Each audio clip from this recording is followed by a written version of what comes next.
I'm Brian West, CEO of West Technologies. West Technologies does a lot of things that are out of the box, out of the ordinary. We build a lot of different things. And now myself and my colleague Brian Brockman, which was unable to attend this event, had a lot of input on the design, construction, and the safety aspects of this bowling ball cannon. This consists of a lot of steel. There's a lot of reclaimed items, repurposed items. We've actually had it built once and loaded it too heavy with too many charges, almost destroyed it. Had to go back in, refab up again, re-strengthen stuff.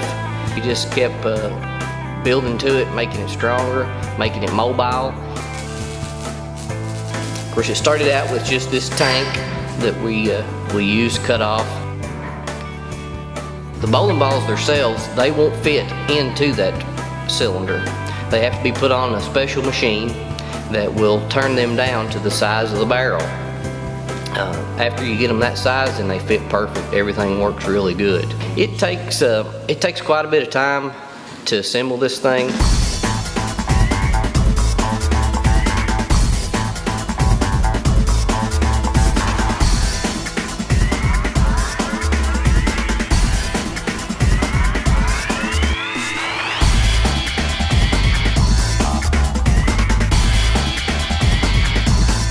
I've had several people ask me, hey, when are you going to fire that thing again? When could we see it do it, you know? And really, it's a pretty big undertaking to fire it, get everything set up. So I wanted to allow as many people that wanted to come see it.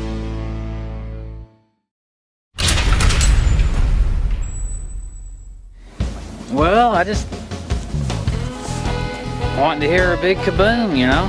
This thing really puts that bowling ball up there and out there. You sure want to stay out in front of it, that's for sure. You don't want to be standing there when it hits the ground either. Yeah, one other time I think it was quite a show. It's quite an explosion. Guys, when we get ready to fire this thing off, we're going to have everybody back here behind this line.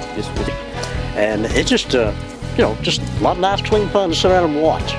So, are you proud of your son and what he has accomplished here today, or attempted to accomplish here today? Oh, I couldn't be more proud. What brings you out here today on this beautiful sunny day, where you probably had so much more to do today? See a cannonball get shot. You want to see something blow up? Mm-hmm. You want to see something knocked through? I guess. I do too. This is DRP Adventure Reporter Russell Wall, standing right here with Brian West, the inventor and the firer of this cannon today. Brian, what do you have to say about this? Well, Russ, I went over all the safety inspections on this today. Everything looks good.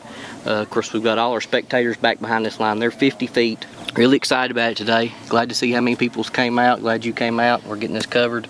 All right, good luck today, and we'll be praying over there behind the safety line.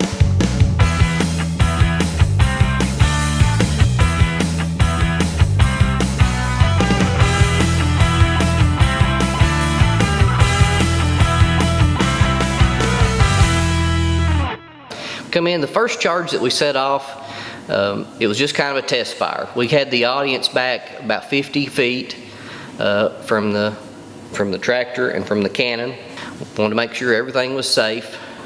So we put one charge in there, aimed it not quite at a 45-degree angle, just a little bit less than that. 3, 2, 1! The first charge went off, and we estimated it around 750 feet, which is a pretty good blast for a 9-pound bowling ball.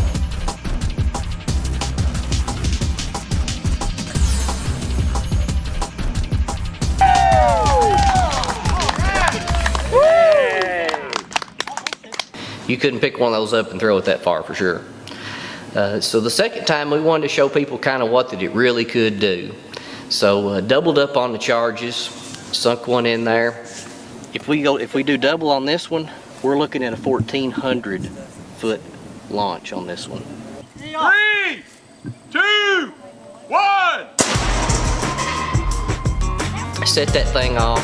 Man, it jarred hard. That ball went out of sight. There it is.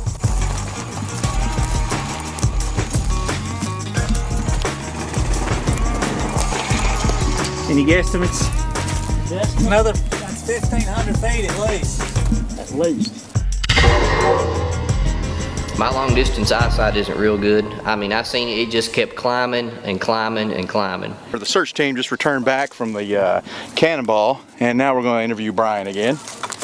This shot here, we're gonna aim for this car. Hopefully we can get it in the first shot. It's kind of difficult determining accuracy with that because of the different sizes of charges. We're going for the driver's door. And like I said before, this doesn't have a laser on it or any type of aiming device. You just kind of got to set it by eyeball and know what the thing's going to do. 3, 2, 1.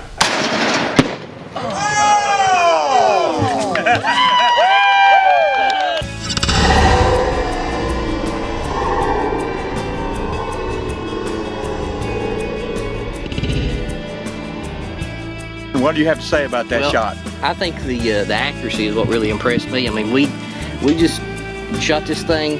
We stretched a kite string to align it. I mean, we're low budget, but we do it with obviously great accuracy. Yeah, you can't go anywhere and see something like this. It's just a specialty. That massive cannon firing, did that excite you or anything? Totally. Awesome. Everybody was excited to see this last shot that we so-called called it. Crowd wants more. Hey, I'm gonna give it to them. 3, 2, 1, fired it off. 3, 2, 1. Man, it was a direct hit to the driver's door.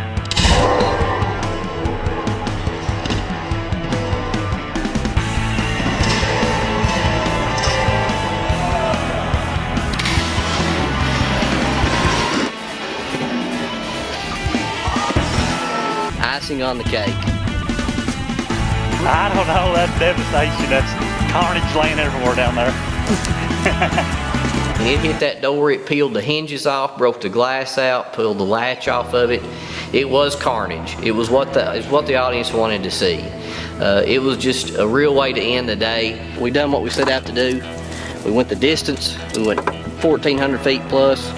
We hit the car dead on 2 times.